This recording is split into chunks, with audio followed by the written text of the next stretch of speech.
9வது வசனத்தை வாசிங்க பார்ப்போம். அவன் குமாரராகிய ஈசாக்கும் இஸ்மவேலும் மம்ரேக்கு எதிரே ஏத்தியனான சோகாரின் குமாரனாகிய எப்பெரோனின் நிலத்திலுள்ள மக்பேலா என்னப்பட்ட குகையிலே அவனை அடக்கம் பண்ணினார்கள். கண்களை மூடுவோம். நல்ல தகப்பனே, சர்வ வல்லமையுள்ள எங்கள் ஆண்டவரே, இந்த அருமையான வேலைக்காய் ஸ்தோத்திரம். கிருபையுள்ள கரத்தில் தாழ்த்துகிறோம். தேவனாகிய கர்த்தர் எங்களுக்கு கொடுத்திருக்கிற நல்ல சந்தர்ப்பங்களுக்காக உமக்கு ஸ்தோத்திரம்.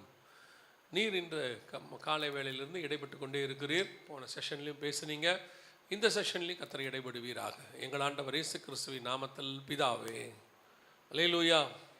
இது என்ன சம்பவம் அப்படின்னு சொல்லி பார்த்தீங்கன்னு சொன்னால், 25ஆம் அதிகாரம் 9வது வசனம், ஆதியாகமத்தின் புஸ்தகம். என்ன சம்பவம் அப்படின்னு பார்த்தீங்கன்னா, அவன் குமாரராகிய ஈசாக்கும் இஸ்மவேலும் ஆபிரகாமுடைய அடக்க ஆராதனை. ஆபிரகாம் இறந்துட்டாரு. இப்போ 2 பேர் அடக்கம் பண்ணுகிறார்கள். ஒன்று இஸ்மவேல், இன்னொன்று ஈசாக்கு. ஆனால் நீங்கள் இந்த வசனத்தை கொஞ்சம் வாசிக்கும் போது பார்த்தீங்கன்னு சொன்னால், ஆபிரகாம் தன்னுடைய குமாரர் எல்லாரையுமே அனுப்பி விட்டுட்டாரு அப்படின்னு சொல்லி நம்ம பார்க்குறோம். எங்கே இருக்குன்னா, 6வது வசனத்தில், தான் உயிரோடு இருக்கும் பொழுதே ஈசாக்கை விட்டு கிழக்கே போக கீழ் தேசத்துக்கு அனுப்பிவிட்டான் அப்படின்னு இருக்கு. அதுக்கு முன்னாடியே நீங்கள் பார்த்தீங்கன்னா 21ஆம் அதிகாரத்திலேயே அவர் என்ன பண்ணிடுறாரு, இஸ்மவேலையும் அனுப்பி விட்டுறாரு. ஆண்டவர் சொல்கிறாரு, இஸ்மவேலை என்ன சொல்லிடு, நீ அனுப்பிவிடு அப்படின்னு சொன்ன உடனே 14வது வசனம் 21:14, ஆபிரகாம் அதிகாலையில் எழுந்து அப்பத்தையும் ஒரு துருத்தி தண்ணீரையும் எடுத்து ஆகாருடைய தோளின் மேல் வைத்து பிள்ளையையும் ஒப்பு கொடுத்து அவளை அனுப்பிவிட்டான். அவள் புறப்பட்டு போய் பெர்சபாவின் வனாந்தரத்திலே அலைந்து திரிந்தாள் அப்படின்னு இருக்கு. இப்போ ஆபிரகாம் தன்னுடைய பிள்ளைகள் எல்லாரையும் அனுப்பிட்டார், ஈசாக்கை மட்டும் கூடவே வச்சுக்கிட்டார். காரணம் நம்ம எல்லாருக்கும் தெரியும், ஒரு வாக்கு தத்தத்தின் பிள்ளை, அதனால் ஆண்டவர் வச்சுக்கிட்டார். இப்போ நாம் அனுப்பிவிடப்பட்ட இஸ்மவேலை பார்த்தீங்கன்னா எல்லாரும் போயாச்சு. ஆனால் அடக்காராதனைக்கு யார் நிற்கிறான்னு பார்த்தீங்கன்னா, யார் நிற்கிறா? ஈசாக்கும் இஸ்மவேலும் நிற்கிறார்கள். இஸ்மவேலை தான் எகிப்துக்கு அனுப்பியாச்சே, பெயர்சபா வனாந்தரத்துக்கு போயிட்டானே, எப்படி அவன் திரும்பி வருகிறான்? இந்த இஸ்மவேலை நம்ம எப்போவுமே ரொம்ப நெகட்டிவாக பார்க்குறோம், சரியா? பைபிள் இஸ்மவேலை நெகட்டிவாக பார்க்கவில்லை. நல்லா புரிஞ்சுக்கொள்ளுங்க. இஸ்மவேலை பைபிள் எப்படி பார்க்கல? நெகட்டிவாக பார்க்கவே இல்லை. இன்னும் சொல்ல போனால், அவங்க ஒரு இடத்துல துஷ்ட மனுஷன் அப்படின்னு சொல்லி இருக்கிறது. அதை தவிர்த்து இஸ்மவேலை குறித்து நீங்கள் பார்த்தீங்கன்னு சொன்னால், அது கலாத்தியர்கள் நிருபத்தில் எழுதும் போது இஸ்மவேலை நியாயப்பிரமாணத்துக்கு ஈக்குவலாக கர்த்தர் கொண்டு வந்துடுறார். 2 பிரமாணமாக கொண்டு வருகிறார். ஈசாக்கை சுயாதீன பிரமாணம் புதிய ஏற்பாட்டு சபைக்கும், இஸ்மவேலை பழைய ஏற்பாட்டு சபைக்கும் அடையாளமாக பைபிள் கொண்டாந்துடுது. அப்படி இருக்கும் பொழுது கவனிங்கள், அப்படி இருக்கும் பொழுது இந்த இஸ்மவேலுடைய வாழ்க்கையில் நடக்கிற சம்பவங்களை கொஞ்சம் கவனித்து பாருங்கள். நாம் இஸ்மவேல் எல்லாம் சொல்லி பார்க்குறோம், துஷ்ட மனுஷனாக இருக்கிறான். என்ன காரணம்? ஆண்டவர் சொல்கிறார் இஸ்மவேலை பார்த்து, நான் ஏன் இந்த இஸ்மவேலை அதிகமாக தியானிக்கிறேன், அதிகமாக இஸ்மவேலை குறித்து பேசுகிறேன் அப்படின்னு கேட்டிங்கன்னா, ஏறக்குறைய என்னுடைய வாழ்க்கையில் நடந்த சம்பவங்களும் அவனுடைய வாழ்க்கையில் நடந்த சம்பவங்களும் ஏறக்குறைய ஒத்துப்போகும். நிறைய காரியங்கள் ஒத்துப்போகும். திடீர்னு ஒரு நாள் எழுப்பி, உங்களில் அநேகருக்கு அது ஒத்துப்போக வாய்ப்பு இருக்கிறது. இந்த காலகட்டத்தில் திடீர்னு ஒரு நாள் அப்பா காலையில் எழுந்து சொல்கிறாரு, அதிகாலையில் எழுந்து, அந்த 21ஆம் அதிகாரத்தை நீங்கள் வாசித்த பொழுது தெளிவு வசனத்தொல்லும், ஆபிரகாம் அதிகாலையில் எழுந்து, காலையில் ஏர்லி மார்னிங் எழுந்து சொல்கிறாரு, ஆகாரை கூப்பிட்டு, நீ என்ன செய்ய, பிள்ளையை கூப்பிட்டுட்டு கிளம்பு, இனிமேட்டு இங்கே இருக்க வேணாம் அப்படின்னு சொல்லிட்டார். அதுக்கு ஈசாக்குக்கு பரிசுகளை கொடுத்தான்னு இருக்கும். அந்த 25ஆம் அதிகாரத்தில் வாசிச்சிங்கன்னா, ஈசாக்குக்கு எல்லாவற்றையும் கொடுத்தான்னு இருக்கும். கேத்தூரால் சந்ததிக்கு பரிசுகளை கொடுத்தான்னு இருக்கும். ஒரு குரூப்புக்கு நல்ல கிஃப்ட் கொடுத்து அனுப்பி விட்டுட்டாரு, மிச்சத்தை எல்லாத்தையும் ஈசாக்கு கையில் கொடுத்துட்டாரு. ஆனால் இஸ்மவேலுக்கு அவர் கொடுத்தது என்னன்னு பார்த்தீங்கன்னா, ஒரு துருத்தி தண்ணியும் அப்பத்தையும் கொடுத்து அனுப்பி விட்டார். காலைல எழுமி நீ போயிருன்னு சொல்லி. இந்த இஸ்மவேல் என்ன தப்பு பண்ணா? இஸ்மவேல் செய்த தப்பு என்ன? இஸ்மவேல் மிக முக்கியமாக ஒரே ஒரு காரியத்தை செய்கிறார். இப்போ நீங்கள் இஸ்மவேலை குழந்தையாக பார்க்கக்கூடாது. ஏன்னா அப்போ அவருக்கு வயசு குறைஞ்சபட்சம், அவருக்கு வயசு பார்த்தீங்கன்னா ஒரு 15லேருந்து 20 வயசுக்குள்ளே இருக்கிறது. ஏன்னா அவர் ஆபிரகாமுக்கு 86 வயதில் பிறக்கிறார். அந்த 17ஆம் அதிகாரத்தில் இருக்கும். 86 வயசில் அவர் பிறக்கிறார். பிறக்கும் பொழுது ஈசாக்கு பிறக்கும் போது 100 வயசு. அப்போவே அவருக்கு 14 வயசு ஆயிடுச்சு. அதற்கு பிறகு தான் அவரை விரட்டுறாங்க. குறைஞ்சபட்சம் 15 வயசு, மேக்ஸிமம் ஒரு 20 வயசுக்குள்ளே இருக்கும். அதாவது நம்மளை மாதிரி ஒரு யங்ஸ்டர், உங்களை மாதிரி ஒரு யங்ஸ்டர், நான் உங்களோட சேர்ந்துக்கிட்டேன் பாருங்க, உங்களை மாதிரி என்ன செய்யணும், ஒரு யங்ஸ்டர். இப்போது திடீர்னு ஒரு நாள் காலையில் அப்பா ஏஞ்சி சொல்கிறாரு, நீயும் பிள்ளையும் வீட்டை விட்டு வெளியே போங்க, கலந்து எங்கே போயிருங்க, எங்கே போகிறீங்களோ போங்கன்னு சொல்லி அனுப்பி விட்டுட்டாரு. ஏன் சரி என்ன தான் கொடுத்து அனுப்புனாரு அப்படின்னு பார்த்தா ஒரு துருத்தி தண்ணீர் தோளில், நல்லா இப்போ நம்ம வாட்டர் பாட்டில்னு சொல்கிறோம், அந்த காலத்தில் உள்ள பெரிய வாட்டர் பாட்டில் அது, அதில் தண்ணியை கொடுத்துட்டு ஒரு அப்பத்தை கையில் கொடுத்துட்டு போயிட்டு வாங்கன்ட்டார். இஸ்மவேலுடைய மனநிலையை யோசித்து பாருங்கள். இஸ்மவேலுடைய மனநிலை, இப்போ இஸ்மவேல் தான் அதுக்கு காரணம், வேறு யாருமே கிடையாது. ஏன் அப்படின்னு கேட்டிங்கன்னா, ஏன் அவரை அனுப்ப சொல்லி சாராள் சொன்னாங்க அப்படின்னு சொன்னால், அவர் ஈசாக்கை பரியாசம் பண்ணினார் அப்படின்னு பார்க்குறோம். பரியாசம் பண்ண உடனே அந்த அம்மா சொல்லிருச்சு, இனி என் பையன் வந்து இந்த பையனோடு இருக்கக்கூடாது. பல நேரத்தில் இந்த காரியத்தை அப்படியே யோசிச்சு பாருங்க. இஸ்மவேல் ஈசாக்கு பிறக்கிற வரைக்கும் செல்ல பிள்ளை, வீட்டில் அவன் தான் ஒரே பிள்ளை, அன்பாக வளர்க்கப்பட்டவன். அப்படி வளர்க்கப்பட்ட உடனே அவன் வாழ்க்கையில் ஒரு சம்பவம், 15-16 வயசில் அவன் என்ன செய்கிறான், வாலிப பிராயத்தில் தன்னுடைய தம்பியை கிண்டல் பண்ணுறான். நீங்கள் உங்கள் தம்பியை எத்தனை தடவை கிண்டல் பண்ணியிருப்பீங்க எல்லாரும்? எத்தனை தடவை நான் தம்பியை ஆட்டி கிண்டல் பண்ணியிருப்போம், தங்கச்சியை கிண்டல் பண்ணியிருப்போம், அடிச்சிருப்போம், எவ்வளோ காரியங்கள் பேசியிருப்போம், எவ்வளோ கோபமாக பேசியிருப்போம், ஏன் தான் வந்து பிறந்தியோன்னு கேட்டிருப்போம், எவ்வளோ விஷயங்கள் கேட்டிருப்போம் இல்லையா? தம்பியை, அக்காவை, அண்ணனை எல்லாம் கேட்டிருப்போம். இந்த காரியம் செய்த உடனே இஸ்மவேல் அனுப்பப்பட்டு விட்டான். இப்போ அவன் மனநிலை எப்படி இருக்கும் பாருங்க. அவனுடைய மனநிலை, எப்பா திடீர்னு ஒரு நாள் கூப்பிட்டு எங்களை அனுப்பி விட்டாரு. அவனை கூப்பிட்டு, என்னடா இப்படி அலைஞ்சு திரியிறீங்க, இப்படி வனாந்தரத்தில் இருக்கிறீங்கன்னு கேட்டால் இஸ்மவேலுடைய சாட்சி என்ன அவருக்கு தெரியுமா? நல்லதாங்க இருந்தோம், திடீர்னு ஒரு நாள் என் தம்பியை நான் திட்டினேன், உடனே எங்கள் அப்பா வீட்டை விட்டு வெளியே போன்னு சொல்லிட்டாரு. என் தம்பிக்காக எங்கள் அப்பா என்னை அனுப்பி விட்டாரு. ஒரு காலத்தில் நான் எங்கள் அப்பாவுக்கு அன்பான பையன், எங்கள் அப்பா என்னை அவ்வளோ அன்பாக வளர்த்தாரு, எங்கள் அப்பாவுக்கு எல்லாமே நான் தான். 13 வருஷம் என்னை மாதிரி எங்கள் அப்பாவை மாதிரி என்னை யாரும் பார்த்துக்க முடியாது. ஆனால் ஒரு நாள் வந்தது, என் தம்பி வந்த பிறகு என்னை துரத்தி விட்டாங்க. இதுதான் இஸ்மவேலுடையதான சாட்சி. அநேகருடைய வாழ்க்கையில் இதுதான் சாட்சி. பல நேரங்களில் நாம் துரத்தி விடப்பட்ட அனுபவத்தில் இருக்கலாம். குடும்பத்தில் இன்னைக்கு உள்ள சிச்சுவேஷன்ஸ், இந்த தமிழ்நாட்டில் இருக்கிற தலைவிதின்னு சொல்லுவாங்க, இல்லை நான் சாபம் என்று சொல்லுவேன். அநேக குடும்பங்களை போய் பார்த்தீங்கன்னு சொன்னால், அப்பா குடிகாரனாக இருக்கிறார். டாஸ்மாகில் தமிழ்நாடு நம்பர் 1ல் இருக்கே, செம்மையாக வந்து அப்படின்னா என்ன அர்த்தம்னா, அத்தனை குடும்பங்கள் குடியில் இருக்குன்னு அர்த்தம். இன்றைக்கி தகப்பனை வளர்க்க முடியாமல் பிள்ளைகள் வேலைக்கு போகுது, பிள்ளைகள் கஷ்டப்படுது, என்ன பண்ணுறதுன்னு தெரியல. ஒரு பக்கம் தாய் வேலைக்கு போகிறாங்க, இன்னொரு பக்கம் பார்த்தீங்கன்னா தாய் தகப்பன் 2 பேருமே ஒன்றும் இல்லாத சிச்சுவேஷன். பிள்ளைகள் வேலைக்கு போகுது. நான் ஒரு பிள்ளையினுடைய சாட்சியை கேட்டேன். தூத்துக்குடியில் உப்பளத்தில் வேலை பார்க்குறது, காலங்கத்தால் எழுந்திரிச்சு 15 வயசில் லாரியில் ஏற்றி விட்டுருவாங்களாம் உப்பளத்துக்கு வேலையை. அங்கே போய் அது உப்பளத்தில் போய் நிற்குமா, நிற்கும் போது காலெல்லாம் கொதிக்குமா, அதே ஒரு ரப்பர் செருப்பு தான் போட்டிருப்பாங்களாம். அந்த உப்பளத்தில் வேலை செய்கிற மாதிரி கொடுமை வேறு ஒன்றுமே இருக்காதான், அண்ணல் அப்படி அடிக்குமா. 15 வயசில் சின்ன பிள்ளை. கேட்டால் அப்பா இல்லை, அம்மாவுக்கால முடியாது, சம்பாதிக்கணும், வேறு வழியில் குடும்பத்தை காப்பாற்றணும். இன்றைக்கும் எத்தனை பிள்ளைகள் இந்த சூழ்நிலையில் இருக்கிறார். நிறைய பேருடைய கொடுமை எங்கே என்ன தெரியுமா?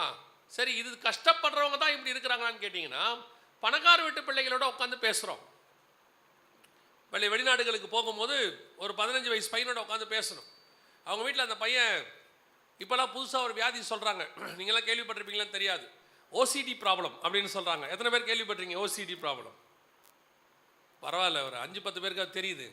அப்புறம்லாம் ஒன்றும் இல்லை, அதுக்கு பேர் டிப்ரெஷன், ஸ்ட்ரெஸ்ஸு, அதனால் வரக்கூடியதான ஒரு ப்ராப்ளம். அதில் ஒவ்வொருத்தருக்கும் ஒவ்வொரு விதமான சிம்டம்ஸ் இருக்கும். சிலர் கையை கழுவிக்கிட்டே இருப்பாங்க, அந்த மாதிரிலாம் செய்வாங்க. அப்போ ஒரு பையனை உட்காந்து கேட்டேன், என்னடா அவன் பிரச்சனை, இந்த மாதிரி ஓசிடி பிரச்சனையில் இருக்கிறாங்க. அதை உட்காந்து கேட்கும்போது அந்த பையன் சொன்னதான ஒரு விஷயம், எங்கள் வீட்டில் யாருமே என்கிட்ட பேச மாட்டாங்க. எங்கள் அப்பா ஒரு பக்கம் வேலைக்கு போயிடுறாரு, எங்கள் அம்மா ஒரு பக்கம் வேலைக்கு போயிடுறாங்க, நான் உட்காந்து வீடியோ கேம்ஸ் விளையாடிக்கிட்டே இருப்பேன், லோன்லி, வீட்டுக்குள்ளேயே இருப்பேன். இந்த மாதிரி பாதிக்கப்பட்ட, லோன்லியாக பாதிக்கப்பட்ட பிள்ளைகள் இப்போ இன்றைக்கி நிறைய ஜாஸ்தி, எக்கச்சக்கம். ஒரு பிள்ளையோடைய வாழ்க்கையை போய் பார்த்தீங்கன்னு சொன்னால் தனியாக உட்காந்ததுனாலே நாசமாக போச்சு. இன்றைக்கி அதுதான் நிறைய பேர்கிட்ட இருக்க பிரச்சனை. இஸ்மவேல் விரட்டப்பட்டான், அப்பா கிடையாது, அம்மா விரட்டி விட்டா, அம்மாவோட போயாச்சு, அம்மாவுக்கு என்ன பண்ணணும்னு தெரியாது, வனாந்தரத்தில் அலைந்து திரிகிற ஒரு அனுபவம் நிறைய பேருடைய வாழ்க்கையில் அப்படி தான் போயிட்டே இருக்குது. என்ன பண்ணுறதுனே தெரியாது. எங்கள் அப்பா, நான் எங்கள் அம்மாவோட வரும்போது 4 வயசு, என்ன பண்ணுறதுனே தெரியாது. எங்கள் அம்மா வேலைக்கு போகும்போது 13 கிலோமீட்டர் நடந்து போவாங்களாம் வேலைக்கு. 13 கிலோமீட்டர் நடந்து போய் தான் வேலைக்கு போயிட்டு வரணும். அதுக்கப்புறம் வாங்கிட்டு வர காசில் தான் சமைக்கணும். இதுதான் சிச்சுவேஷன். இப்படி தான் எங்கள் வாழ்க்கை ஆரம்பிச்சிச்சு. நான் எப்பவும் சொல்லுவேன், நான் சொல்கிறதுக்கு வெட்கப்பட்டதே கிடையாது. நாங்கள் பிளாட்ஃபார்மில் தான் ஆரம்பித்தோம் எங்கள் வாழ்க்கையை. நாங்கள் படுத்திருந்தது பிளாட்ஃபார்ம் ஓரத்தில் இருக்கிற ஒரு குடிசையில் தான். எதிரில் இருக்கக்கூடியதான ஒரு சுடுகாடு எரியிற இடத்துல தான் நாங்கள் இருந்தோம். 35 ரூபா தான் அதுக்கு வாடகை. அங்கே தான் ஆரம்பித்தோம். ஏன்? இதுக்கு காரணம் யார்? நாங்கள் தான், வேற யாரும் கிடையாது. இதுக்கு காரணம் யார்? இஸ்மவேல் தான். நம்ம பல நேரத்தில் பழிய தூக்கி அங்கே போடுவோம், இங்கே போடுவோம். அவங்க காரணம், இவங்க விரட்டிட்டாங்க, அவங்க விரட்டிட்டாங்க. எல்லாம் விரட்டினது உண்மை. மூல காரணம் யார்? நம்ம தான். ஏதோ ஒரு பாவம், ஏதோ ஒரு மீறுதல், ஏதோ ஒரு அக்கிரமம், ஏதோ ஒன்று. ஒருவேளை நாம் செஞ்சதுக்கு அது பெரிய தண்டனையாக கூட இருக்கும். மற்றவங்களுக்கு கிடைக்காத தண்டனை நமக்கு கிடைச்சிருக்கோம். இப்போ இஸ்மவேலுடைய பார்வையில் பாருங்க, ஆபிரகாம் யார் தெரியுமா? துரத்தி விடப்பட்ட ஒரு தகப்பன். என்னை துரத்திட்டான் எங்கள் அப்பா. இப்படி தான் நம்ம பேசுவோம். இன்றைக்கி இருக்கிற ஜென்ரேஷன் அப்படி தான் பேசுது. எங்கள் அப்பா என்னை துரத்திட்டான், எங்கள் அப்பா கவனிக்கிறதில்ல, எங்கள் அம்மா குடும்பத்தை கவனிக்கிறதில்ல. உண்மை, அதில் யாரும் இல்லைன்னுலாம் சொல்லலை. ஆனால் ஆபிரகாமை பொறுத்த வரைக்கும் அவன் சந்தோஷமாக இந்த காரியத்தை செய்யவே இல்லை. அவன் இஸ்மவேலை ரொம்ப சந்தோஷமாக துரத்தி விடலை. ஈசாக்க பலி கொடுக்க ஆண்டவர் சொல்லும் போது கூட அதே மாதிரி தான், அதிகாலையில் எழுந்து தான் இருக்கும். ஆனால் அவன் துக்கமாக போனான் இருக்காது. இந்த வசனத்தை வாசி பாருங்க. இந்த காரியம் அவனுக்கு துக்கமாக இருந்தது. ஆண்டவர் சொல்றாரு, அப்பொழுது தேவன் ஆபிரகாமை நோக்கி, 12வது வசனம் 21-12 வாசிங்க பார்ப்போம். அப்பொழுது தேவன் ஆபிரகாமை நோக்கி, அந்த பிள்ளையையும் உன் அடிமை பெண்ணையும் குறித்து சொல்லப்பட்டது உனக்கு துக்கமாய் இருக்க வேண்டாம், ஈசாக்கினிடத்தில் உன் சந்ததி விளங்கும், ஆதலால் சாராள் உனக்கு சொல்வதெல்லாவற்றையும் கேள். அடிமை பெண்ணின் மகனும் உன் வித்தாய் இருக்கிறபடியால் அவனையும் ஒரு ஜாதியாக்குவேன் என்றார். ஒரு கன்ஃபர்மேஷன் ஆபிரகாமுக்கு கர்த்தர் கொடுக்கிறாரு. ஆபிரகாம் சந்தோஷமா இந்த காரியத்தை செய்யல. பல நேரத்தில் அப்பா அம்மா நமக்கு செய்யக்கூடிய காரியங்கள் நமக்கு நம்முடைய பார்வைக்கு, நம்முடைய காரியத்திற்கு எப்படி இருக்கும்னு கேட்டிங்கன்னா ஒரு ராங்காக தெரியும். எங்கள் அப்பா ஏன் இப்படி செய்கிறாரு, எங்கள் அம்மா ஏன் இப்படி செய்கிறாங்க, இந்த மாதிரி ஏன் பண்ணுறாங்க. எங்கள் அம்மா வந்துட்டு 4 வயசுலேருந்து வளர்ந்தாங்கன்னு உங்களுக்கு சொன்னேன். எங்கள் அம்மாவை மாதிரி நீங்கள் ஒரு ஸ்ட்ரிக்டான லேடியை லைஃப்பில் பார்க்க முடியாது. என் லைஃப்பில் நான் பார்த்ததில்லை. எங்கள் அம்மா சின்ன விஷயத்துக்கு கொடுக்குற தண்டனை பெருசாக இருக்கும். எனக்கு அவங்க சின்ன விஷயமாக தான் இருக்கும், ஆனால் கொடுக்குற தண்டனை பெருசாக இருக்கும். எங்கள் அம்மா சாதாரணமாக செய்யும் போதே ஏதாவது நான் தப்பு பண்ணிட்டேன்னா, தப்பு பண்ணுவேன் தான், எல்லாரும் பண்ணுறதா அந்த வயசில் பண்ணும்போது என்ன பண்ணுவாங்கன்னா, தலைமுடியை பிடிச்சி செவுத்தில் இடிப்பாங்க. இப்படி நான் விளையாட்டுக்கெல்லாம் சொல்லவே இல்லை, கேட்குறதுக்கே உங்களுக்கு கொஞ்சம் சிரிப்பாக இருக்கும். தலைமுடியை பற்றி செவுத்தில் இடிப்பாங்க. இன்னும் எனக்கு இந்த இடத்துல முடி முளைக்காது. உச்சியில் பார்த்தீங்கன்னா அடித்து மண்டையை பிளந்ததுனால முடி எனக்கு இருக்காது இந்த இடத்துல. அந்த மண்டை உடஞ்சி ரத்தம் வரும்போது எங்கள் அம்மா கிட்ட போய் சொல்கிறேன், அம்மா ரத்தம் வருதுமா இடிச்சதுல என்னொன்று. எங்கள் அம்மா சொன்ன வார்த்தை, அப்படியா இரு வரேன்ட்டு போய் காப்பித்தூளை கொண்டு தலை மேலே வச்சுட்டு சரியாயிரும் போட்டு போயிட்டாங்க. எத்தனையோ நாள் எங்கள் அம்மாவை நான் வெறுத்திருக்கிறேன். சொல்கிறேன், 15 வயசு வரைக்கும் 16 வயசு வரைக்கும் எங்கள் அம்மாவை நான் அதிகமாக வெறுத்திருக்கிறேன். காரணம் என்ன? அவங்க பட்ட பாடுகளுடைய விளைவு அது. அவங்க அலைஞ்சு திரிஞ்சதனுடைய விளைவு. பல நேரத்தில் அப்பா அம்மா நமக்கு செய்கிறது நமக்கு தப்பாக தெரியுது, ராங்காக தெரியுது. ஏன் இப்படி பண்ணுறாங்க, ஏன் இவ்வளோ ஸ்ட்ரிக்டாக இருக்கிறாங்க, ஏன் காசு கொடுக்க மாட்டேங்கிறாரு. நீ திடீர்னு போய் உங்கள் அப்பாட்ட கேட்ப, 200 ரூபா கொடுங்க, 300 ரூபா கொடுங்க. உங்கள் அப்பா சொல்வார், அதெல்லாம் இல்லை, அதெல்லாம் கொடுக்க முடியாது. கூட இருக்க பசங்களாம் வருவாங்க, 300 ரூபா எடுத்துகிட்டு 400 ரூபா எடுத்துகிட்டு வருவாங்க. உனக்கு தோணும், என்ன இவங்க கொடுக்க மாட்டேங்கிறாங்க. உங்கள் அப்பா அம்மாவை பார்த்தா உனக்கு கஷ்டமாக இருக்கும். ஆனால் உன் தகப்பனதை எப்படி சம்பாதிக்கிறாருங்கிறது அவருக்கு தான் தெரியும். நான் எப்பவும் சொல்லுவேன், தகப்பனும் தாயும் இருக்கிற வீட்டில் தகப்பன் சம்பாதிக்கிறது ஒரு கஷ்டம் என்றால், தகப்பன் இல்லாத வீட்டில் தாய் சம்பாதிக்கிறது டபுள் கஷ்டம். ஒரு பெண் வெளியே போய் வேலைக்கு போயிட்டு திரும்பி வருகிறதுங்கிறது உலகத்திலே மிக கஷ்டமான வேலை. அதுவும் இந்த தமிழ்நாடு மாதிரி கேவலமான நாட்டில். ஏன்னா இங்கே இருக்கிறவெல்லாம் வெளியே இருக்கிறவெல்லாம் மனுஷன் கிடையாது, பாதி பேர் மிருகம். அதுக்கு நடுவில் உங்கள் அம்மா போய் சம்பாரிச்சிட்டு வராங்கன்னா சாதாரண விஷயமே கிடையாது. எத்தனை பேரை மீட் பண்ணணும், போகிற இடத்துல எவ்வளோ மோசம். நீயே பார்க்குற, காலேஜுக்கு போகும்போது உன்னை எத்தனை பேர் எப்படி பார்க்குறாங்கன்னு. இதுக்கு நடுவில் உன் தாய் போய் சம்பாரிச்சிட்டு வராங்கன்னா அவள் கஷ்டம் அவங்களுக்கு மட்டும்தான் தெரியும். அந்த காசோடைய வேல்யூ நீ சாதாரணமாக கேட்குற. ஃப்ரெண்ட்ஸோட போகிறதுக்கு 50 ரூபா கொடுங்க, 100 ரூபா கொடுங்க, அவங்க வீட்டில் கொடுக்குறாங்க. ஆமாம், அவங்க வீட்டில் கொடுப்பாங்க. அவங்க அப்பா லஞ்சம் வாங்குவார், அவங்க வீட்டில் கொடுப்பாரு. அவங்க அப்பா பிஸ்னஸ் மேனாக இருப்பார், நல்லா சம்பாதிக்கிற, உண்மையாக சம்பாதிச்சோம் நல்லா சம்பாதிக்கிறவராக இருப்பார். ஆனால் உனக்கு உங்கள் அம்மா சம்பாதிக்கிற காசு 1 ரூபாயும் கஷ்டம். பல நேரத்தில் தாய் நம்ம இடத்துல, தகப்பன் நம்ம இடத்துல கோபப்படுவது, விரட்டுவது நமக்கு கொஞ்சம் கஷ்டமாக இருக்கிறது, சூழ்நிலை நமக்கு பார்க்கறதுக்கு. ஆனால் அந்த சூழ்நிலையில் கடந்து வரும்போது 18 வயசுக்கு பிறகு தான் எனக்கு தெரிஞ்சிச்சு எங்கள் அம்மா ஏன் இவ்வளோ கோபமாக இருக்கிறாங்க. ஏன்னா அவங்க அடைஞ்ச ஏமாற்றம், அவங்க வாழ்க்கையில் பார்த்த மனுஷர்கள், அதனால் அவங்களுக்கு கிடைச்ச தண்டனை, இது எதுவும் என் பையனுக்கு வரக்கூடாதுங்கிற பயத்தில் எங்கள் அம்மா அப்படி இருந்தாங்க. என் பையன் வாழ்க்கை நாசமாகிடக்கூடாதுன்றதுனால அப்படி இருந்தாங்க. இதே தான் உனக்கும். உங்கள் அப்பா அம்மா உங்கள்கிட்ட வந்து அவ்வளோ கஷ்டப்பட்டு ஏன் அவ்வளோ ஸ்ட்ரிக்டாக இருக்கிறாங்க சில நேரத்தில் அப்படின்னா, அவங்க அடைஞ்ச அந்த கஷ்டத்தையோ வேதனையோ நீ வந்துடக்கூடாது, வாழ்க்கையில் வந்துடக்கூடாது. உன்னை பொறுத்த வரைக்கும் எல்லாமே த்ரில்லு தான். அதெல்லாம் நடக்காது, ஒன்றும் ஆகாது. 100 கிலோமீட்டரில் வேகத்தில் பைக்கில் போய் அப்படி காருக்கு நடுவில் அப்படி போயிடுவேன். அப்பா சொல்லுவார், வேகமாக போகாத. அப்பா அப்படித்தான் சொல்லுவார், தெரியாது சும்மா நான் அப்படியே போயிடுவேன். எல்லா நாளும் போக முடியாது, ஒரு நாள் மிஸ் ஆகும். மிஸ் ஆச்சுன்னா பெட்டில் படுத்தினா உங்கள் அப்பா அம்மா தான் வந்து கடைசி வரைக்கும் உன்னை பார்க்கணும். அவங்க தான் செலவு பண்ணணும், அவங்க தான் தூக்கிட்டு போகணும் டாய்லெட்டுக்கும் லெட்டினுக்கும். அவ்வளோ கஷ்டத்தை அவங்க தான் படணும். உனக்கு அவங்க சொல்லும் போது கஷ்டமாக இருக்கும் அந்த பாடு. அவங்க சொல்லும் போது உனக்கு என்னவோ பெரிய அவங்க ஸ்ட்ரிக்டாக நடத்துகிற மாதிரி இன்னும் நினைக்கிறேன். ஒரு ட்ரெஸ்ஸை உன்னை போட சொல்லும் போது ட்ரெஸ்ஸை வேணான்னு அவங்க சொன்னாங்கன்னா அதுக்கு ஒரு ரீசன் இருக்குது. ஒரு இடத்துக்கு உன்னை போக வேணான்னு சொன்னாங்கன்னா அதுக்கு ஒரு காரணம் இருக்குது. ஒரு விஷயத்தை நல்லா புரிஞ்சுக்கொள்ளுங்க. ஒரு சம்பவம் லைஃப்பில் நடந்துடுச்சுன்னா நடக்கிற வரைக்கும் அதோடைய வேல்யூ உங்களுக்கு தெரியாது. நடந்துடுச்சுன்னா அது லைஃப்பில் விழுந்த வடு மாதிரி சாகிற வரைக்கும் போகாது. அந்த வடு உனக்கு வரக்கூடாதுன்னு தான் உன் பெற்றோர் சொல்கிறாங்க. அது நீ அனுபவிக்க கூடாதுங்கிறதுக்கு தான் சொல்கிறாங்க. உனக்கு அது தெரிய மாட்டேங்குது. அப்பா அம்மா ரொம்ப ஸ்ட்ரிக்ட்டு. இஸ்மவேல் அப்படி தான் நினச்சிருப்பான், எங்கள் அப்பா என்னை விரட்டி விட்டான். ஆனால் ஒரு நாள் இஸ்மவேலுக்கு தெரிஞ்சிச்சு, எங்கள் அப்பா நீதிமான். எங்கள் அப்பா விரட்டினதுக்கு முன்னாடி காரணம் இருக்குது. ஆண்டவர் சொல்லித்தான் எங்கள் அப்பா விரட்டி விட்டார். பல நேரத்தில் நம்ம அப்பா அம்மா ஸ்ட்ரிக்டாக இருக்கிறதுக்கு காரணம் என்ன, நடத்துறதுக்கு காரணம் என்ன, உங்ககிட்ட ஏன் இப்படி இருக்கிறாங்கன்னா அதுக்கு பின்னாடி கர்த்தர் அவங்களுக்கு கொடுத்த எச்சரிப்பினுடைய காரியம். எப்பவுமே ஒரு விஷயத்தை தெரிஞ்சுக்கொள்ளுங்க, உலகத்திலேயே உங்களுக்கு ஆண்டவருக்கு அப்புறம் கர்த்தர் கொடுத்துருக்கிற பெஸ்ட்டு பாதுகாப்பு உன் பெற்றோர் மட்டும்தான். அதில் ஒருவேளை உன் தகப்பன் சரியில்லாமல் இருக்கலாம், தாய் சரியில்லாமல் இருக்கலாம். நான் சொல்லுவேன், என் லைஃப்பில் எனக்கு தகப்பன் சரியில்லை, ஆனால் என் தேவன் எனக்கு தகப்பனாக இருந்து பார்த்து கொண்டார். எனக்கு ஆண்டவர் நல்ல தாயை கொடுத்தாரு. ஆனால் கடைசி வரைக்கும் ஒரு முறை ஆண்டவர் எனக்கு சொன்னார், உலக பிரகாரமாயும் நான் உனக்கு தகப்பனாக இருப்பேன்னு சொன்னார். ஆண்டவர்கிட்ட ஒரு நாள் உட்காந்து அழுது கேட்டுக்கிட்டு இருக்கும்போது ஆண்டவர் என்கிட்ட சொன்ன வார்த்தை, உலக பிரகாரமாயும் நான் உனக்கு தகப்பனாக இருப்பேன். தெரியாது. இந்த சிலர்லாம் சொல்கிறாங்க, எங்கள் அப்பா கடன் வச்சுட்டு போயிட்டாரு. இன்னும் கொஞ்சம் பேர் அப்பா அம்மா சொத்து சேர்த்து வச்சுட்டு போவாங்க. இன்னும் கொஞ்சம் பேர் அவங்க வச்சதில் பிள்ளைகளுக்கு திருப்தி இருக்காது. என்னத்தை வச்சுட்டு போனாங்க, சும்மா ஒரு 1000 ஸ்கொயர் ஃபீட்டில் ஒரு வீடு, அதுக்கு மேலே கடன், இப்படிலாம் சொல்லுவாங்க. இன்னும் கொஞ்சம் பேர் சொல்லுவாங்க, எங்கள் அப்பா அம்மா ஒன்றுமே வைக்கலைங்க, வெறுமையாக விட்டுட்டு போனாங்க.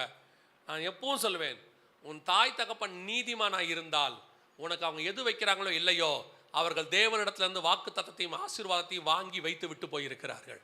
அவர்கள் கர்த்தருக்கு உண்மையாக இருந்த ஆசீர்வாதம் உன் தலையின் மேல் இருக்கும். அது உன்னை பாதுகாக்கும். ஒருவேளை உலக பிரகாரமாக அவங்க எது வேணாலும் வைக்காமல் போகட்டும், ஒன்றும் கொடுக்காம இருக்கட்டும். ஆபிரகாம் துருத்தியின் தண்ணீரை கொடுக்கல, அந்த துருத்தியின் தண்ணி தான் கொடுத்தான், வேற ஒன்றையுமே கொடுக்கல. ஆனால் ஒன்று மட்டும் வாங்கி வச்சுட்டான் அவன் ஆண்டவர்கிட்ட, அவனும் பெரிய ஜாதி ஆவான். அவன் வனாந்தரத்தில் அழிய மாட்டான். அவனை நான் பார்த்துக்கிறேன்னு கர்த்தர் வாக்குத்தத்தம் கொடுத்தாரு. அதை ஆபிரகாம் வாங்கிட்டு தான் அனுப்பினான். அந்த நேரத்தில் நான் சொல்லுவேன், இன்றைக்கி இருக்கிற ஒவ்வொருத்தருடையும் சாட்சி கேட்டு பாருங்க. நாங்கள்லாம் மேலே வரும்போது, எனக்கு இந்த மினிஸ்ட்ரிக்கு வரும்போது என் கையில் 10 ரூபா கூட கிடையாது. நான் யூகேலேருந்து வரும்போது எல்லா கடனையும் அடைச்சிட்டு எல்லாத்தையும் முடிச்சுட்டு நான் வரும்போது 0 பேலன்ஸ். இன்றைக்கி நிமிஷம் வரைக்கும் நான் சொல்லுவேன், என்கிட்ட ஒன்றுமே கிடையாது. ஆனால் எல்லாமே கர்த்தர் எனக்கு கொடுத்துருக்கிறார்.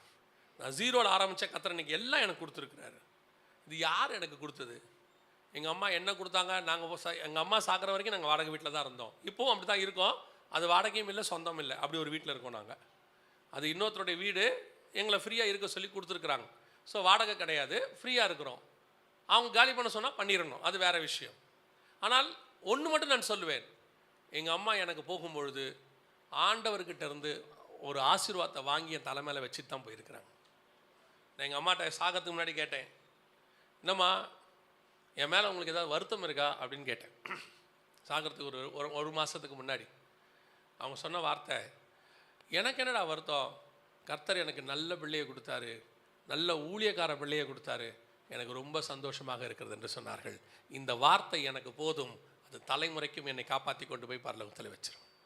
நான் எப்பவும் சொல்லுவேன், என்ன இருந்து நான் பரலோகத்துக்கு போகிறேன் போகாதே எனக்கு தெரியாது.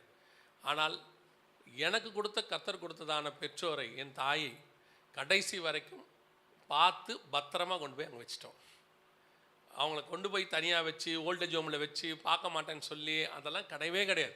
ஒரு தீர்மானம் மட்டும் நான் படிக்கும் போதே எடுத்தேன், கடைசி வரைக்கும் எங்கள் அம்மாவை பத்திரமா பார்த்துக்கணும் அப்படின்னு ஒரு தீர்மானம் எடுத்தேன்.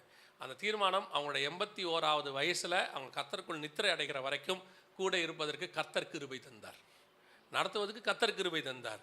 அவங்க என்ன வச்சுட்டு போனாங்க? அவங்க எனக்கு கடனும் வைக்கல, அவங்க இத்தனைக்கும் எனக்கு ஆசீர்வாதத்தை தான் வச்சுட்டு போனாங்க. அதை விட மேலான ஆசீர்வாதம், ஆண்டவர்கிட்ட இருந்து ஆசீர்வாதத்தை எனக்கு வைத்து விட்டு போனார்கள். அதைத்தான் அநேக பெற்றோர் இன்னைக்கு வச்சுக்கிட்டு இருக்கிறாங்க. உங்களுக்கு இன்னைக்கு தெரியாது உங்கள் அப்பா அம்மா உங்களுக்கு செய்கிற நன்மைகள். பல நேரத்தில் அவங்க படக்கூடிய பாடுகள் உங்களுக்கு தெரியாது. எந்த பெற்றோர்கிட்டையும் இருக்கிற ஒரு, நான் சொல்லுவேன் அது கெட்ட குணம், ஆனால் நல்ல குணம். நான் சொல்லுவேன் கெட்ட குணம் என்ன தெரியுமா? அவங்க படுற கஷ்டம் பிள்ளைகளுக்கு தெரியக்கூடாதுன்னு நினைப்பாங்க. அவங்க எவ்வளோ கஷ்டப்பட்டு சம்பாதிக்கிறாங்கன்றது பிள்ளைகளுக்கு தெரியக்கூடாது. அவங்க சில அப்பாலாம் சொல்லுவாங்க, நான் படுற கஷ்டம் என்னோடையே போகட்டும்பாங்க. நான் சொல்லுவேன் அது கெட்ட குணம். பிள்ளைகிட்ட சொல்லணும், நீங்கள் எவ்வளோ கஷ்டப்பட்டு சம்பாதிக்கிறீங்கன்றது பிள்ளைகளுக்கு தெரியணும். ஏன்னா அவன் நோட்டை எடுத்து அப்படி விடும் போது அவனுக்கு தெரியணும், இது எங்கள் அப்பாவுடைய ரத்தம். எங்கள் அப்பா எங்கேயோ போய் ஆஃபீஸில் வேலை செய்கிறாரு, ஏதோ ஒரு இடத்துல பெயிண்ட் அடிக்கிறாரு, ஏதோ ஒரு இடத்துல சிமெண்ட்டு பூசுறாரு, ஏதோ ஒரு இடத்துல எலக்ட்ரிஷியன் வேலை பார்க்குறாரு. எங்கள் அப்பா எவ்வளோ உயரத்தில் நின்று. ஒரு நாள் சவுதி அரேபியாவுக்கு ஊழியத்துக்கு போயிருந்தேன். வெளிநாட்டில் உங்கள் அப்பா வேலை பார்க்குறாருன்னா எல்லாம் நினச்சிக்காதீங்க, வெளிநாட்டில் வேலை பார்க்குற அப்பாலாம் சொகுசாக இருக்கிறாருன்னு நினைக்காதீங்க. சவுதி அரேபியாவில் ஒரு நாள் ஊழியத்துக்காக நான் போயிருக்கிறேன்.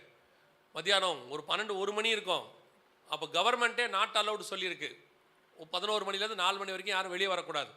ஏன்னா அவ்வளோ வெயில் இருக்கும், 140 டிகிரி அடிக்கும் ஃபாரன்ஹீட், அவ்வளோ வெயில் கொளுத்தும். சில நேரத்தில் இந்த டிராஃபிக் கம்பம் இருக்குல்ல, இந்த red white, red yellow green இருக்குல்ல, அந்த இரும்பு வந்து உருகிரும், அவ்வளோ வெயில் அடிக்கும். குவைத்துலலாம் உருகும், தார் ரோடு உருகிரும். அந்த மாதிரி நேரத்தில் ஒரு சூழ்நிலையில் நாங்கள் எங்கேயோ வெளியே போக வேண்டியிருந்துச்சுன்னு காரில் போயிட்டுருக்குறோம். பார்க்குறேன் ஒரு மனுஷன் உடம்பு ஃபுல்லாக துணியை சுற்றிக்கிட்டு, முகம் ஃபுல்லாக துணியை சுற்றிக்கிட்டு, கண்ணாடி போட்டுக்கிட்டு அந்த ஒரு பில்டிங்கை உட்காந்து க்ளீன் பண்ணிகிட்டு இருக்கிறாரு. நான் கேட்டேன், என்னங்க இந்த வெயிலில் செய்கிறாரு? அவன் சொன்னார், என் கூட வந்த பாஸ்டரு, அவன் ஊரில் என்ன கஷ்டம்னு யாருக்கு பாஸ்டர் தெரியும், அவன் ஏன் இந்த வெயிலில் இப்படி சாகணும், ஆனால் ஊருக்கு போகாமல் இந்த வெயிலில் அவன் வேலை பார்க்குறானே, அப்போ அவன் ஊரில் எவ்வளோ கஷ்டம் இருக்கும்னு. நம்ம இங்கே அப்பா அனுப்புகிற பணத்தில் ஜாலியாக இதை வாங்கி கொடு, அதை வாங்கி கொடு, அதை பண்ணு, இதை பண்ணு. நீங்கள் உங்கள் தகப்பன்கிட்ட கேட்குறது தப்பு இல்லை, ஆனால் உங்கள் தகப்பன் எவ்வளவு கஷ்டப்படுறாங்கிறத பார்க்கணும். அதுக்கு பின்னாடி இருக்கிற பின்புலம் என்னன்னு தெரியணும். உங்கள் அப்பா ஒருத்தர் கூட மரத்துலேருந்து பணத்தை பறிச்சுக்கிட்டு வரல. உங்களுடைய பெற்றோர் ஒருத்தர் கூட பேங்க்கில் கொள்ளையடிக்கலை. உங்கள் பெற்றோர் ஒருத்தர் கூட யாரையும் திருட்டுத்தனம் பண்ணி ஏமாற்றி சம்பாதிக்கலை. அவங்களால முடிஞ்ச அளவுக்கு கஷ்டப்பட்டு உண்மையாக சம்பாதிக்கிறாங்க. சில நேரத்தில் அப்பாவுக்கு சம்பாதிக்க தெரியல, கொஞ்சமாக சம்பாதிக்கிறாரு. எதுக்கு நீங்கள் கேட்குறீங்கல்ல, உங்கள் அப்பாவுக்கு மற்றவனை மாதிரி திருட்டுத்தனம் பண்ண தெரிஞ்சிருந்தா இந்நேரம் பணக்காரனாக இருப்பார். அவன் நீதிமானா உண்மை உள்ளவனா வாழணும்னு நினச்சதுனால தான் அவளை கஷ்டப்பட்டுக்கிட்டு இருக்கிறார். நீ காசு வாங்கும் போது, உங்கள் அப்பா கிட்ட வாங்கும் போது உனக்கு தெரியணும், இது நான் எங்கள் அப்பா எனக்கு கஷ்டப்பட்டு கொடுக்குற காசு. அப்பா இல்லாமல் வெறும் அம்மா மட்டும் வளர்க்குறாங்கன்னா அம்மாவை எழுத்து கூட பேசக்கூடாது நீ. ஏன்னா உன் தாய் எவ்வளோ கஷ்டப்படுறாங்கிறது உனக்கு தெரியாது. அந்த வேலை தளத்தில் போய் பார்க்கணும், எவன் எப்படி எப்படி திட்டுறான், எவ்வளோ அசிங்கமாக பேசுகிறான், எனக்கு பார்க்குறான்னு உனக்கு தெரியாது. நீ ஜாலியாக காலேஜுக்கு ஸ்கூலுக்கு போய் ஃப்ரெண்ட்ஸோட உட்காந்துட்டு டிஃபன் பாக்ஸில் சாப்பாடு சாப்பிட்டுட்டு நீ வந்து உங்கள் அம்மாவை குறை பேசிக்கிட்டு இருக்க. எங்கள் அம்மா எப்போ பார்த்தாலும் என்னை திட்டுது, எங்கள் அம்மா எப்போ பார்த்தாலும் என்னை வேலை பார்க்க சொல்லுது. ஏன் வேலை பார்க்க சொல்லுது? 8 மணி நேரம் 10 மணி நேரம் அங்கே வேலையை பார்த்துட்டு இங்கே வேலை பார்க்க முடியாமல் ஒன்று சொல்லுது, கொஞ்சம் எடுத்து பெருக்குன்னு சொன்னால் உனக்கு உடனே கோவம் வருது. எப்படி பெருக்கிறது? காலேஜுக்கு நான் போயிட்டு வந்து என்னை பெருக்க சொல்கிறீங்க. காலேஜுக்கு தானே போயிட்டு வந்த, காலேஜுக்கு தானே போயிட்டு வந்திருக்கிற, ஏன் பெருக்குனா என்ன? நான் சொல்லுவேன், நான் எங்கள் அம்மா கஷ்டத்தை கூட இருந்து 20 வருஷம் பார்த்தவன். அவங்க படுற ஒவ்வொரு கஷ்டத்தையும் நீ பார்த்துனாலும், நீ பார்க்காததுனால உனக்கு தெரியல உன் பெற்றோரை பற்றி. தெரிஞ்சவன் கண்டிப்பாக தாயை தப்பாக பேச மாட்டான், தகப்பனை தப்பாக பேச மாட்டான்.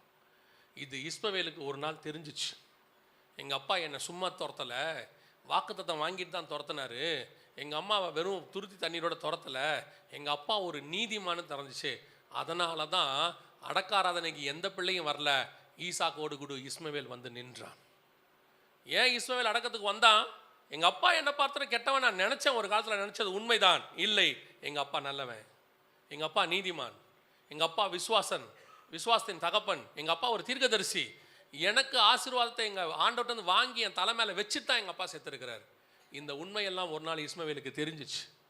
அதனால தான் வசனம் சொல்லுது, ஈசாக்கு மட்டும் இருக்க வேண்டிய இடத்துல இஸ்மவேலும் வந்து நின்றான்.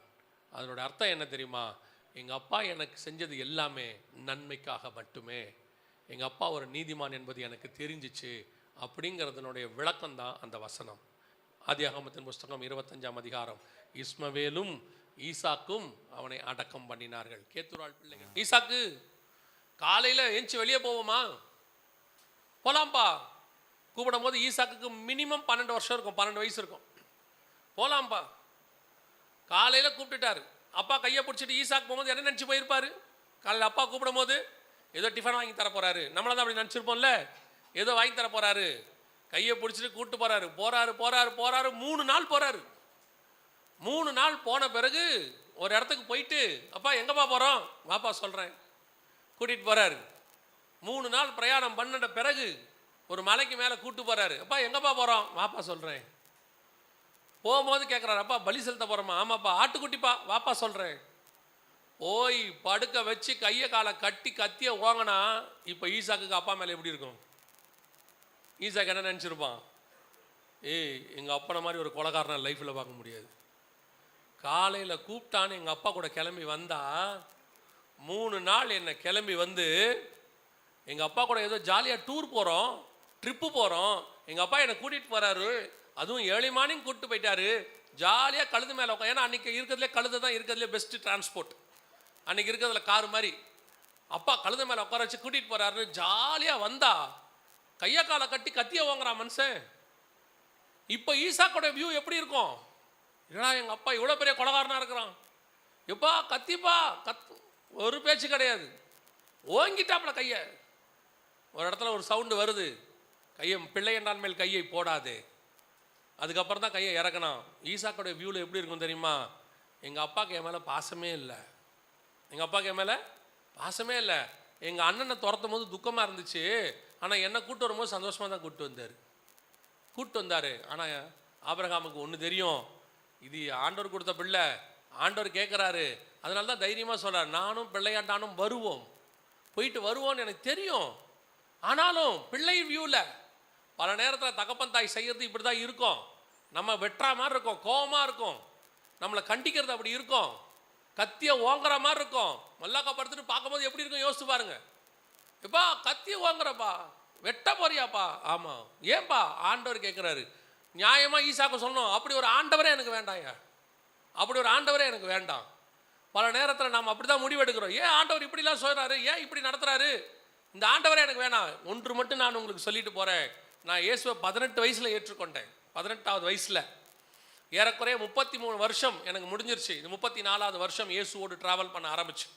இந்த 34 வருஷத்தில் சொல்கிறேன், ஒரு நாள் கூட இயேசு எனக்கு கெட்டவராக இருந்ததே கிடையாது. 34 வருஷமும் இயேசு எனக்கு நல்லவராகவே இருந்திருக்கிறார். ஈச் அண்ட் எவ்ரி டே அவரிடத்தில் தீமை என்பது கிடையவே கிடையாது. அவர் கத்திய ஓங்கினாலும் அதில் நன்மை உண்டு, வனாந்தரத்தில் துரத்தி விட்டாலும் அதில் ஒரு நன்மை உண்டு. முடிவு வரைக்கும் நிலைனா தான் நமக்கு அது என்னான்னு தெரியும். அன்னைக்கு ஓங்கின கத்தி அது என்னன்னு கேட்டால் வேற ஒன்றும் இல்லை, வரப்போகிற இயேசு கிறிஸ்துவுக்கு நான் அடையாளம், என்னை வச்சு தான் இயேசு கிறிஸ்துவுக்கு அடையாளம். எங்கள் அப்பா அதைத்தான் செஞ்சுருக்கிறாரு. ஒரு நாள் இந்த விஷயம் 2 பிள்ளைகளுக்கும் தெரிஞ்சிச்சு, அண்ணன் தம்பி 2 பேருக்கும் தெரிஞ்சிச்சு. 2 பேரும் பார்த்தான். ஒருத்தனை பொறுத்த வரைக்கும் எங்கள் அப்பா ஈவிரக்கம் இல்லாதவன், விரட்டி விட்டவன். இன்னொருத்தனை பொறுத்த வரைக்கும் எங்கள் அப்பா கொலகாரன், கத்தியை உயர்த்தினவன். எத்தனை பேச்சு பேசியிருப்போம். மனுஷனா நீ, உனக்கு அறிவு இல்லையா, ஏன் இப்படி பண்ண, எதுக்கு இப்படி செஞ்ச, எவ்வளோ கேள்வி கேட்டிருப்போம் அப்பாவை பார்த்து.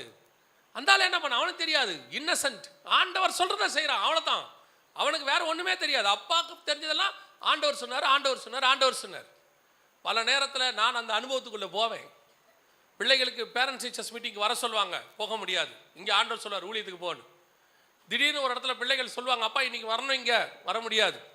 நேரடியாக என் பிள்ளைகள் என்கிட்ட சொன்னாங்க, ஏன்பா என்னைக்காவது அப்பான்னு வந்து நிற்கிறீங்களா, என்னைக்காவது உங்களுக்கு என் மேலே அன்பு இருக்குதா, என்னையே பார்த்து கேட்டுருக்குறாங்க. நான் என்ன செய்ய முடியும், என்கிட்ட கொடுத்த ஊழியம் அப்படி. நான் வந்து இப்போ வரப்போகிற விஷயத்த சொல்லணும், இது அர்ஜென்ட் மெசேஜ், இதை இப்போ சொல்ல வேண்டியது அவசியம். 1 வருஷம் கழித்து சொல்லலான்ற மெசேஜ் இது இல்லை, இன்றைக்கே சொல்ல வேண்டிய மெசேஜ். ஆனால் அவங்க வியூவில் நான் இரக்கம் இல்லாதவன், அன்பு இல்லாதவன். எங்கள் அப்பா இருக்கவே மாட்டார், கூடவே இருக்க மாட்டார், வாட் எவர் இட் இஸ் கேட்டு பண்ணுவோம். ஆனால் எனக்கு ஒன்று மட்டும் தெரியும், ஒரு நாள் வரும் தகப்பன் யார் என்பது தெரியும். உன் தகப்பன் யார் என்பது உனக்கு புரியும். ஆபிரகாம் யார் என்பது இஸ்மவேலுக்கும் ஈசாக்குக்கும் ஒரு நாள் புரிந்தது. எங்கள் அப்பா கெட்டவன் இல்லை, எங்கள் அப்பா ஈவிரக்கம் இல்லாதவன் இல்லை, எங்கள் அப்பா என்னை விட ஆண்டவரை நேசித்தார். எங்கள் அப்பா வச்சுட்டு போன ஆசீர்வாதம் தான் நாங்கள் இன்னைக்கு நன்றாக இருக்கிறோம். இஸ்மவேலும் சரி ஈசாக்கும் சரி, இன்னைய வரைக்கும் அந்த சந்ததிகள் ஆசீர்வாதமாக இருக்குன்னா இவங்க நினச்ச அந்த ஈவிரக்கம் இல்லாத அந்த கொலகார ஒரு ஒரு இவங்களால் தப்பாக எண்ணப்பட்ட அந்த தகப்பன் வாங்கி வச்சுட்டு போன ஆசீர்வாதம் தான் அது. ஒரு நாள் இந்த உண்மை அவர்களுக்கு தெரிஞ்சிச்சு. அதனால தான் வசனம் சொல்லுது, ஈசாக்கும் இஸ்மவேலும் அவனை அடக்கம் பண்ணினார்கள். எத்தனை பிள்ளைங்க இன்றைக்கி சொல்லுது, எங்கள் அப்பா சாவுக்கு வரமாட்டேன். சில பிள்ளைங்கள் சொல்லுது, நீ செத்தாலும் உன் மூஞ்சில் முழிக்க மாட்டேன், இனி நீங்கள் யாரோ நான் யாரோ, என்னை கூப்பிடாதீங்க, என்னை பார்க்காதீங்க. வெளிநாட்டிலேருந்து பையன் சொல்கிறான், ஏதாவது ஒன்று ஆச்சுன்னா என்கிட்ட சொல்லாதீங்க, அந்த ஆளை அப்படியே விடுங்கன்றான். ஒரு பையன் சொல்கிறான் வெளிநாட்டிலேருந்து, அம்மா செத்துட்டாங்கப்பா, இப்போ வர முடியாதுன்னு, இப்படிலாம் வரத்துக்கு சான்ஸே இல்லை, வந்து போனால் 2 லட்சம் ஆகும், நீங்கள் லைவாக காட்டுங்க, நான் பார்த்துக்கிறேன். யோசித்து பாருங்கள், இதே மாதிரி சூழ்நிலையில் அந்த 2 பேரும் வந்து அடக்கம் பண்ணாங்கன்னு வசனம் சொல்லுது. அவங்களுக்கு ஏன்னா அவன் தகப்பன் யார் என்பது அவர்களுக்கு தெரிஞ்சிச்சு. உங்களுக்கு கடைசியாக சொல்லி முடிக்கிறேன், உன் ஆயுசு நாட்கள் நீடித்திருப்பதற்கு உன் தாயையும் உன் தகப்பனையும் கனம் பண்ணுவாயாக. ஆமென், அல்லேலூயா. நீ ஒருவேளை இதுவரைக்கும் உங்கள் அம்மாவையோ அப்பாவையோ தப்பாக பேசியிருந்தீனா, கோபமாக பேசியிருந்தீனா, வா போன்னு சொல்லி ஏதாவது திட்டியிருந்தீனா, இன்னைக்கு நீ போய் மன்னிப்பு கேட்க வேண்டிய நாள் வந்திருக்குதுன்னு அர்த்தம். உனக்கு தெரியாது அவங்க உனக்காக படுற பாடு, எல்லாத்தையும் அவங்க சொல்ல மாட்டாங்க.